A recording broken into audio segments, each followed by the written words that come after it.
Hello everyone, welcome to my YouTube channel MP Study, a study group for mathematics, physics and English।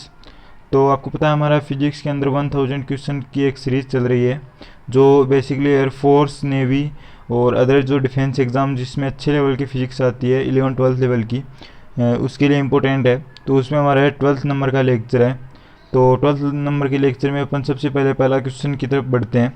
फिर question number first है कि rail की दो पटरी के बीच थोड़ी जगह छोड़ी जाती है क्योंकि इससे लोहे की बचत होती है।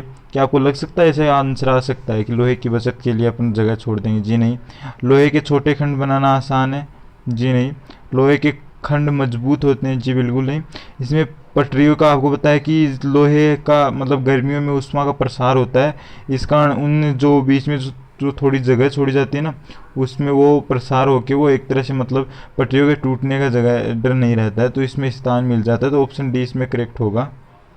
ठीक है, क्वेश्चन नंबर अपन अगला देखते हैं। अगला क्वेश्चन है, तांबे की एक आयताकार प्लेट में गोल छेद किया जाता है, तो प्लेट को गर्म करने पर छेद का आकार।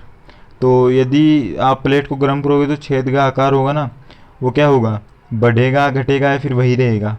तो आपको पता है कि ये तांबा की मान लो प्लेट है, आयताकार बता रहा है, इसमें ये अब इसको यदि आप गर्म करोगे तब जो यहाँ पे जो तांबा था मतलब ये यहाँ पे ये प्रसारित होगा। अब इसको प्रसार होने के लिए जगह कहाँ पे मिलेगी? इसको जगह बाहर की ओर जाने के लिए मिलेगी, तो ये इधर जाएगा ये तांबा और इधर वाला इधर आएगा, तो ये प्रसारित होगा। प्रसारित होने के बाद में जो छिद्र था वो पहले इस आकार का था वो छोटा हो जाएगा, तो आकार होगा वो घट जाएगा। तो जो थर्ड ऑप्शन है उस जो इसमें इस क्वेश्चन में कौन सा ऑप्शन आएगा? बी ऑप्शन आएगा। अब नेक्स्ट क्वेश्चन आता है, किसी छड़ को गर्म करने पर उसमें होने वाला प्रसार निम्न में से किस बात पर निर्भर करता है? प्रारंभिक लंबाई पर, ठोसपन या खोखलेपन पर निर्भर नहीं करता है, ताप में वृद्धि पर, छड़ के पदार्थ पे। तो बी ऑप्शन आएगा इसमें। जो आपका आंसर होगा वो आएगा कि जो ठोसपन या खोखलेपन है उस पर निर्भर नहीं करता है। ठीक है, उसके बाद में आता है, अंगूठी के आकार का एक धात्विक टुकड़ा गर्म किया जाता है। मतलब इस प्रकार से कोई रिंग है, यदि धातु में विस्तार हो तो अंगूठी का छिद्र बढ़ेगा, संकुचित होगा। तो इसमें बढ़ेगा, सीधी सी बात है कि भाई जब प्रसार होगा तब इनके जो कण है वो दूर दूर होंगे, तो वो एक तरह से फैल जाएंगे, ये फैल जाएंगे। तो इस प्रकार से जो पहले अंगूठी इस प्रकार से थी वो अब थोड़ी बड़ी हो जाएगी, तो इसमें बढ़ेगा। नेक्स्ट क्वेश्चन आता है, पानी का घनत्व मैक्सिमम होगा यदि उसका ताप। तो 4 डिग्री सेंटीग्रेड पे पानी का घनत्व मैक्सिमम होता है, एंड जो इसका आयतन होता है वो 4 डिग्री सेंटीग्रेड पे लोवेस्ट होता है। इस प्रकार से इसका कर्व आता है 0 से 4 डिग्री सेंटीग्रेड तक, और फिर उससे 0 से 4 डिग्री सेंटीग्रेड तक उसका आयतन घटता है फिर बढ़ता है, और घनत्व का ठीक इससे विपरीत होता है, वो इस प्रकार से होता है। ठीक है, नेक्स्ट क्वेश्चन इज, किसी लोहे के गेंद को गर्म करने पर सबसे अधिक प्रतिशत वृद्धि किस में होगी? आयतन में होगी। देखने से पता चला कि 4/3 पाई आर क्यूब होता है। अब वो क्या होगा? यदि आप इसमें प्रतिशत वृद्धि देखोगे तो 3 यानी 4 पाई आर स्क्वायर डी आर होगा, ये होगा। और उसमें होगा 8 पाई आर होगा, और इसमें डेल्टा आर ही होगा ओनली। तो आयतन वाले में सबसे ज़्यादा होगी। ठंडे देशों में झील के पानी मतलब झील में पानी जम जाने पर मछलियाँ वो जीवित रहती है क्योंकि वे अधिक ठंड सहन कर सकती हैं, वे अपने अंदर आवश्यक ऑक्सीजन संचय करती हैं। झील के पानी की जमी हुई सतह के नीचे मतलब द्रव रूप में 4 डिग्री सेंटीग्रेड पर पानी रहता है। तो सी ऑप्शन इसमें आएगा कि झील का, जैसे मान लीजिए कोई झील है, अब ये सर्दियों में क्या है, ठंडी है, झील की ऊपरी परत ना ये तो जम गई है, लेकिन इसके अंदर है ना ये पानी है, ये पानी होता है जो 4 डिग्री सेंटीग्रेड पे रहता है, ये जमता नहीं है, 4 डिग्री सेंटीग्रेड पे पानी के रूप में रहता है, क्योंकि इसका आयतन इसमें क्या होगा? सबसे कम होगा इस स्थिति में। तो क्या होगा? 4 डिग्री सेंटीग्रेड पे। तो इसमें क्या होती है, मछलियाँ तभी जीवित रह सकती हैं। तो सी ऑप्शन इसमें करेक्ट होगा। नेक्स्ट क्वेश्चन है, धातु की एक ठोस गेंद में गोलाकार कोटर यानी स्पेरिकल कैविटी है, गेंद को गर्म करने पर कोटर का आयतन बढ़ेगा, घटेगा, अपरिवर्तित रहेगा, इनमें से कोई नहीं। तो ऐसे क्वेश्चन बहुत से हो चुके हैं। यदि आप गेंद है उसमें एक छोटा सा छिद्र है, यदि आप उसको गर्म करोगे तो वो छिद्र क्या होगा, फैलेगा। वही रिंग वाली बात है, यदि आप किसी भी अंगूठी या फिर रिंग है उसको गर्म करोगे तो वो फैलेगी। तो इसी प्रकार से ये भी बढ़ेगा। 9th में क्या आएगा, ए आएगा। एक द्विधातु की संयुक्त पत्ती को गर्म करने पर अल्फा के अधिक मान वाली पत्ती की ओर मुड़ेगी, अल्फा से के कम मान वाली पत्ती की ओर मुड़ेगी, सीधी रहेंगी, स्प्रिंग के आकार की में रहेगी। तो मैंने जब आपको ये टॉपिक पढ़ाया था तब इसके बारे में पूरी जानकारी दी थी। अब मैं इसका ओनली केवल आंसर बताऊंगा। आंसर क्या होगा, अल्फा से कम मान वाली पत्ती की ओर मुड़ेगी।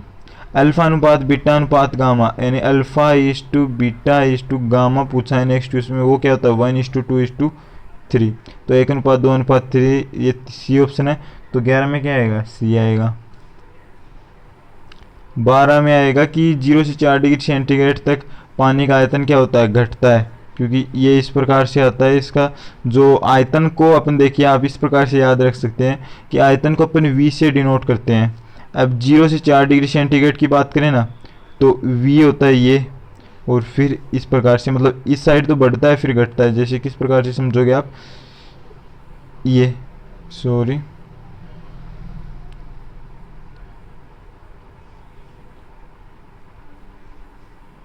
ये V इस प्रकार से लिखा जाता है। अब V यानी जब आप मतलब 0 से 4 डिग्री सेंटीग्रेड तक आते हो तब तो वो घटता है, उसके बाद में वो बढ़ता है। ठीक है, तो V आप इस प्रकार से ही तो लिखते हो, पहले नीचे की तरफ जाते हो फिर ऊपर जाते हो। तो इधर जाते हो तब ये क्या होता है, 0 से 4 डिग्री सेंटीग्रेड तक आयतन घट जाता है और इधर ये बढ़ जाता है। और या फिर आप डायरेक्ट अपनी किसी भी ट्रिक से आप याद रखते हो वो ठीक है, उस हिसाब से आप याद रख सकते हैं। ठीक है, फिर नेक्स्ट क्वेश्चन आता है, किसी आदर्श गैस के लिए दाब प्रसार गुणांक और आयतन प्रसार गुणांक होते हैं। तो आदर्श गैस के लिए हमेशा जो दाब प्रसार गुणांक एवं आयतन प्रसार गुणांक होते हैं ना वो क्या होते हैं, सेम होते हैं, क्योंकि आदर्श गैस होती है ना वो आइडियल गैस होती है। उसके लिए दाब जो प्रेशर इंक्रीजिंग कांस्टेंट और वॉल्यूम इंक्रीजिंग कांस्टेंट है ना वो क्या होते हैं, इक्वल होते हैं दोनों। तो ऑप्शन ए आएगा इसमें। सार्वत्रिक गैस नियतांक का SI मात्रक क्या होता है, तो सार्वत्रिक गैस नियतांक का मात्रक होता है जो इसमें से ऑप्शन सी है वो है joule mole inverse kelvin inverse. आप इसको याद कर लीजिए, क्योंकि ऐसे जो आंसर होता है आप PV बराबर nRT से निकाल सकते हो, लेकिन क्या है कि उसमें टाइम लगेगा, बहुत टाइम लगा। P और V तो आप आसानी से, लेकिन टेम्परेचर का इसमें भाग दोगे फिर मोल इन्वर्स करोगे तब वो R का आप निकाल तो सकते हो, लेकिन टाइम लगेगा। लेकिन आपको क्या डायरेक्ट आप याद कर लोगे ना कि क्या होता है, joule mole inverse kelvin inverse, 3 याद रख लीजिए, joule mole inverse kelvin inverse. समझ में आ गया आपको बातें। फिर नेक्स्ट क्वेश्चन आता है अपना, वो आता है अपना ऊष्माधारिता चैप्टर से आ गया है। इसमें है कि 1 kg है पदार्थ का ताप 1 डिग्री सेंटीग्रेड बढ़ाने के लिए आवश्यक ऊष्मा की मात्रा को मतलब पदार्थ के लिए क्या कहते हैं, वो क्या होती है, विशिष्ट ऊष्मा कहते हैं। आपको एक फॉर्मूला आपको याद होगा, dq = ms/dt। तो S क्या होता है, विशिष्ट ऊष्माधारिता या फिर विशिष्ट ऊष्मा, वो होता है dq/m/dt। इसमें कह रहा है 1 kg, तो इकाई kg के लिए m बराबर 1 रख देते हैं, 1 डिग्री सेंटीग्रेड यानी ये, तो आवश्यक ऊष्मा dq क्या हो जाती है, S होती है, जिसको बोलते हैं विशिष्ट ऊष्मा। ठीक है, आपको या तो आप फॉर्मूले से देख लीजिए या कैसे भी देख लीजिए, अपने हिसाब से देखिए, मेरे को आंसर बताना है, बस मैंने आंसर बता दिया और 2 तरीके से समझा दिया। या तो आप परिभाषा देख लीजिए या फिर dq = ms/dt से देख लीजिए, जहाँ पे S क्या होती है, विशिष्ट ऊष्मा होती है। गुप्त ऊष्मा का V में सूत्र क्या होता है, तो Q बराबर होता है mLf। तो लैक्टिक ये होता है इसमें, तो जो विशिष्ट गुप्त ऊष्मा होती है वो क्या होती है, LF होती है। अब इसका आपको क्या पूछा गया है यहाँ पे, V में सूत्र। हाँ, तो जो Q = क्या होता है, mLf। तो LF बराबर क्या होगा, Q/m। Q क्या है यहाँ पे, ऊष्मा का क्या होता है, m1 L2 T-2। और m क्या होता है द्रव्यमान m1, तो m1 से m1 कट गया तो m0 L2T-2, m0 L2T-2 option A आपको दिख रहा है। या तो आप देखो याद कर लीजिए, या फिर ये तो थोड़ा इजी था, Q बराबर mLF फॉर्मूला लगा दीजिए। जो Q होता है वो होता है जो उष्मा होती है, उष्मा का तो ऊर्जा या फिर कार्य के अनुसार होता है, और m आपको बताइए क्या होता है, विशिष्ट उष्मा का मात्रक क्या होता है। तो हमने अभी देखा है विशिष्ट उष्मा क्या होता है, S = dQ/mdt दिखा था हमने। अब dt तो होता है डिग्री सेल्सियस या फिर केल्विन ले लीजिए आप, तो इसका तो होता है जूल, तो जूल बटा किलोग्राम इंटू डिग्री सेल्सियस। तो ऑप्शन सी मेरे को शायद सही दिख रहा है, और बाकी आप देख लीजिएगा। एक बोतल है, उसमें 30 डिग्री सेंटीग्रेड पर जल भरा गया है। चंद्रमा पर बोतल का ढक्कन खोलने पर जल उबलने लगेगा। याद रख लीजिए इसको, आप ऐसे क्वेश्चन को याद ही रख लीजिए, क्योंकि इसमें समझने वाली कुछ बातें हैं नहीं कि भाई आप एक 30 डिग्री सेंटीग्रेड मतलब 30 डिग्री सेंटीग्रेड पर क्या है, कोई जल भरा है, मतलब चंद्रमा की सतह पे यदि आप उसे ले जाओगे तब जो ढक्कन खोलोगे तब क्या होगा, जो जल होगा वो उबलने लगेगा। 5 लीटर बेंजीन का भार क्या होता है, जाड़ों की अपेक्षा गर्मियों में दिखो। तो ऐसे बकवास क्वेश्चन, ऐसे क्वेश्चन तो आप मत ही कीजिए, बाई चांस ऐसे क्वेश्चन आ जाते हैं, इनको आप रटो कुछ भी करो, ऐसे क्वेश्चन नहीं आते एग्जाम में, कोई इनको आप भी कोई याद करने की जरूरत नहीं। तो मैं इस क्वेश्चन को स्किप कर रहा हूँ, या फिर आप आंसर देखना चाहो तो इसका आंसर है 5 लीटर बेंजीन, इसका आंसर होगा, हाँ ये होगा, गर्मियों की अपेक्षा जाड़ों में अधिक होता है। तो बी ऑप्शन इसका राइट आंसर होगा, वरना आपको इसको याद करने की जरूरत है नहीं। अब आगे दाब बढ़ाने पर बहुत ही अच्छा क्वेश्चन आ जाता है। तो दाब बढ़ाने पर जल, आपने सुना होगा कि पहाड़ी स्थल होते हैं ना, जिस पहाड़ों पे यदि आप कोई भी खाना पकाओगे ना, तो वो खाना वो कम आंच पे उबलेगा, कम आंच पे ही।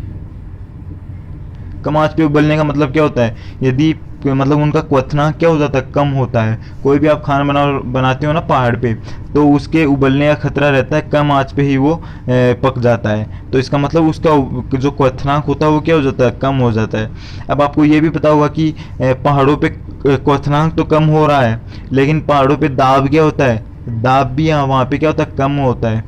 अब इसका भी मैं आपको रीज़न बता दूं क्यों होता है। आपने सुना होगा कि जो अंतरिक्ष यात्री आकाश में जाते हैं, आसमान में जाते हैं, तब वो एक तरह से अपना मतलब एक तरह से वे आप क्या बोलते हैं, मतलब एक ड्रेस पहन के जाते हैं, जिसके अंदर दाब क्या होता है, प्रेशर होता है वो सेम रहता है, जो वायुमंडलीय प्रेशर रहता है वही रहता है। लेकिन क्या होता है, ऊपर होता है ना, अपन ऊपर जाते हैं स्पेस में या फिर पहाड़ों पर जाते हैं कहीं पर भी, तो वहाँ पर दाब होता है वो कम होता है। तभी तो देखो होता है ना, जो अंतरिक्ष यात्री हैं वो मान लो बाय चांस उनकी डेथ हो जाती है, वो किस कारण से होती है, क्योंकि उनकी जो नसें होती हैं ना, जो नसें होती हैं रक्त के संचरण वाली, वो फट जाती है। वो फटती क्यों, क्योंकि अंदर का जो दाब होता है वो वायुमंडलीय दाब के समान होता है, लेकिन जो बाहर होता है, क्योंकि वो अब निर्वात में चले गए हैं, वो ऊपर चले गए हैं, तो बाहर का दाब कम और अंदर का दाब ज़्यादा है, तो वो उच्च दाब से निम्न दाब की ओर जाएंगे, तब वो क्या होगा, वो फट जाएंगे नशे।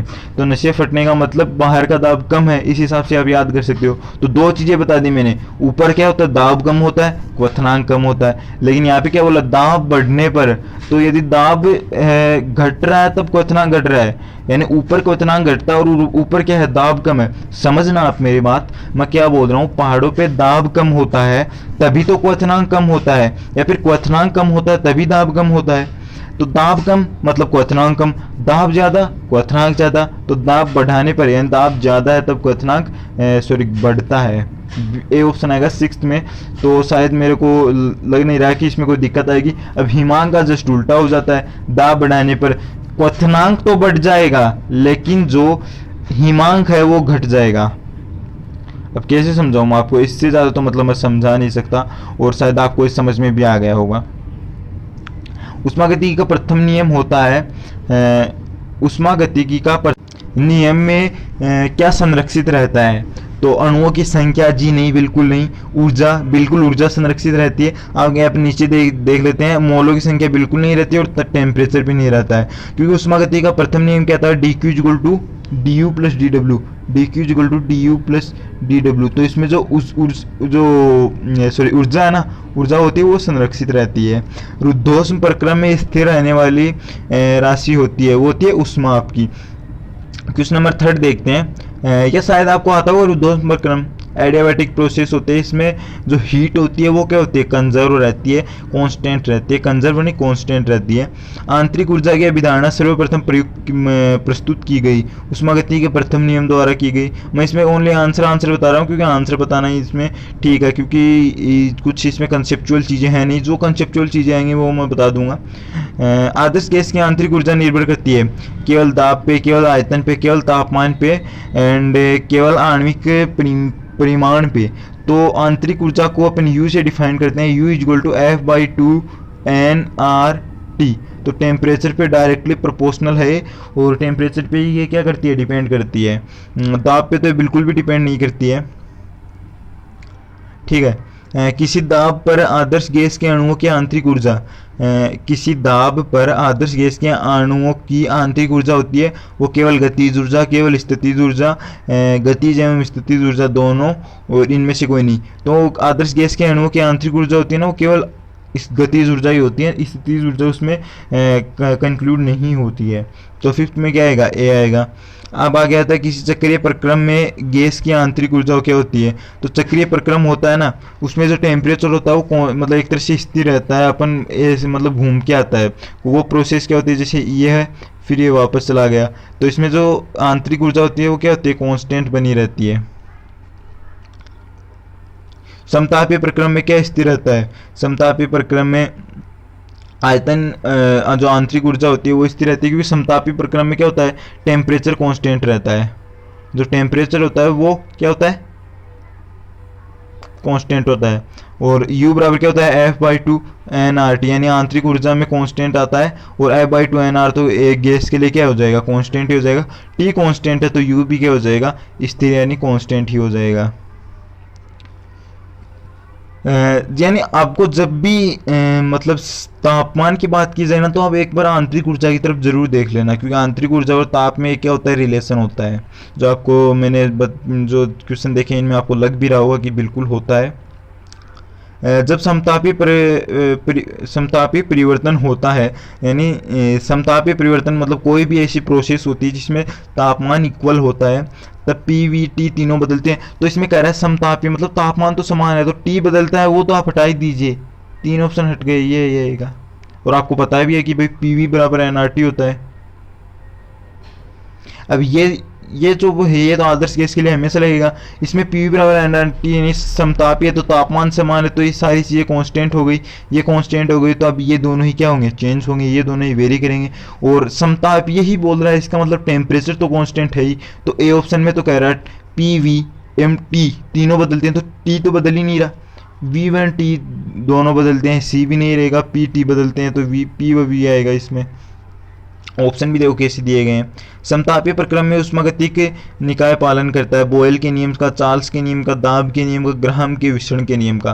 तो समतापीय प्रक्रम में बॉयल के नियम का पालन करता है। रुद्धोष्म, क्योंकि बॉयल के नियम में क्या होता है, बॉयल का नियम क्या होता है, P व्युत्क्रमानुपाती V at constant temperature, यानी एट कांस्टेंट टेम्परेचर नियत ताप पे P क्या होता है, V के व्युत्क्रमानुपाती होता है। अब नेक्स्ट क्वेश्चन आता है आपका, रुद्धोष्म प्रक्रम में गैस पालन करती है पास्कल के नियम का, बॉयल के नियम का, पॉइसन के नियम का, इनमें से कोई नहीं। तो 10th में क्या आएगा, सी ऑप्शन है, पॉइसन के नियम का। आप इसको याद कर लीजिए कि रुद्धोष्म प्रक्रम होता है, इसमें पॉइसन के नियम का पालन होता है। नेक्स्ट क्वेश्चन आता है, एक गैस का आयतन रुद्धोष्म ढंग से बढ़ रहा है तो इसका ताप। तो किसी गैस का यदि आयतन वो रुद्धोष्म रूप से बढ़ रहा है तो उसका जो ताप होता है ना, वो ताप हमेशा क्या होता है, घटता है। ताप होगा वो घटेगा, क्यों घटेगा, क्योंकि रुद्धोष्म प्रक्रम में क्या होता है, PV की पावर गामा बराबर C होता है। अब इसमें बोल रहा है कि टेम्परेचर होगा ना, यानी यहाँ पे C की जगह NRT भी लिख सकते हैं। तो यदि रुद्धोष्म रूप से इसका आयतन इंक्रीज हो रहा है तो टेम्परेचर क्या होगा, डिक्रीज होगा, क्योंकि प्रेशर भी इसके साथ क्या होगा, डिक्रीज होगा। तो डिक्रीज ये दोनों एक दूसरे, तो फिर इसमें क्या होगा, टेम्परेचर होगा वो घटेगा, क्योंकि तभी तो ये क्या है कि PV की पावर गामा बराबर NRT, जो ये बैलेंस होगी, ये पूरी जो प्रोसेस है बैलेंस होगी, ये इक्वेशन है। तो एक गैस का आयतन रुद्धोष्म ढंग से बढ़ रहा है तो इसका टेम्परेचर क्या होगा, घटेगा। इस ऑप्शन इसमें क्या आएगा, बी ऑप्शन आएगा। निम्नलिखित में से कौन सा प्रक्रम रुद्धोष्म नहीं हो सकता? वायु में अनुदैर्ध्य तरंगों का संचरण, वायु भरे गुब्बारों का अचानक फटना, बर्फ का जमना, CO2 से भरे सिलेंडर का अचानक फटना। तो 12th होगा, इसमें क्या आएगा? डी आएगा, बर्फ का जमना। बर्फ जमेगा तब ये रुद्धोष्म प्रक्रम हो ही नहीं सकता। गैस के समतापीय प्रसार में दाब का निर्धारण होता है।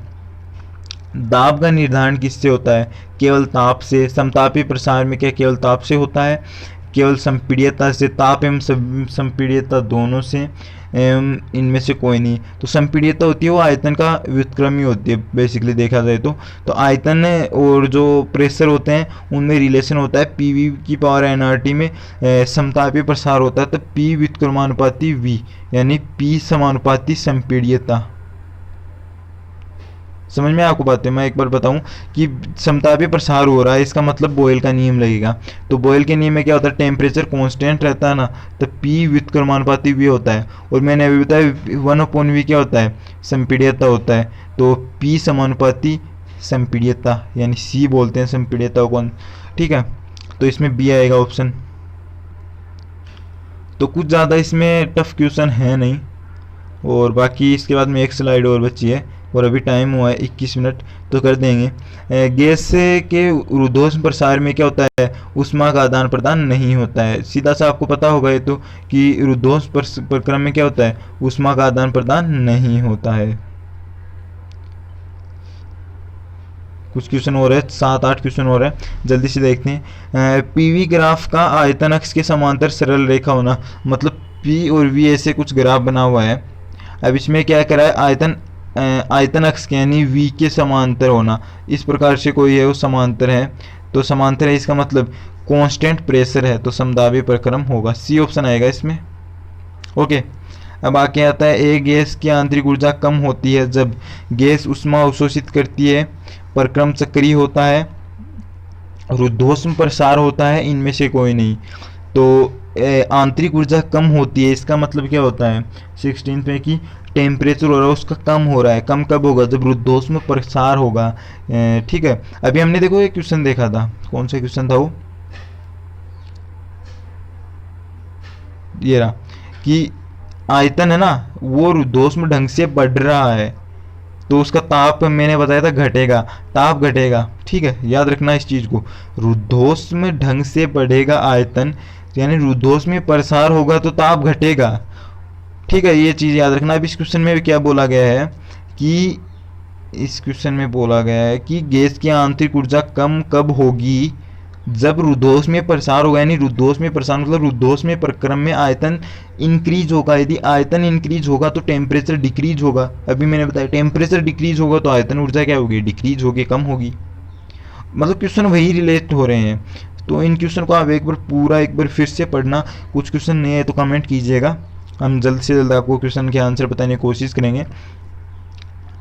इसमें कह रहा है टेम्परेचर और आयतन में संबंध क्या होता है? तो PV की पावर गामा बराबर C होता है। इस हिसाब से यदि आप निकालोगे तो मैथमेटिक्स के स्टूडेंट हो शायद इसमें आपको कोई दिक्कत नहीं आएगी। तो TV की पावर गामा -1 बराबर कॉन्स्टेंट ये आएगा।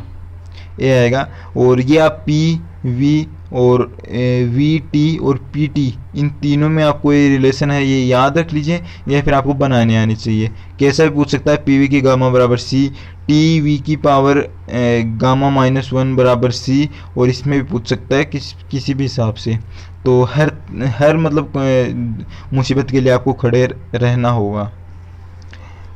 गैस के एक निश्चित आयतन का V1 से V2 तक प्रसार होता है, मतलब V1 से V2 तक जो आयतन है वो इंक्रीज हो रहा है, तो V2 क्या है? बड़ा है V1 से।